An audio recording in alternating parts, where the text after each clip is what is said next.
kuvuta kusekuja manganya ine kukulemba ntchito kuti ukhale pano zimene ukuchita ndi zimenezi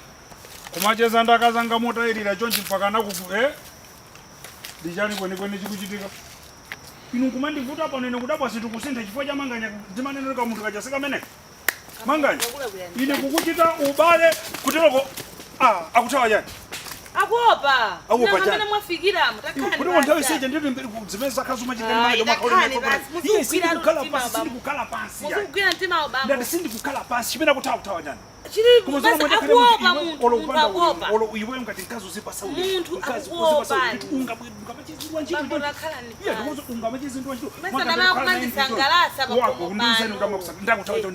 akutawa akuopa ino imene mwafikira munthu kubwera kubwerera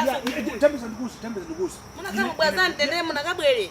usandiuze usandirankhule mondi mtima wangu wakwera kwambiri kumva uzondine munthu wabwino ndipo ndine munthu upe ukakwera pano ndi wantchito sokacheza nayo ichi asibala kuntati ndauze kumakhalira kucheza ndi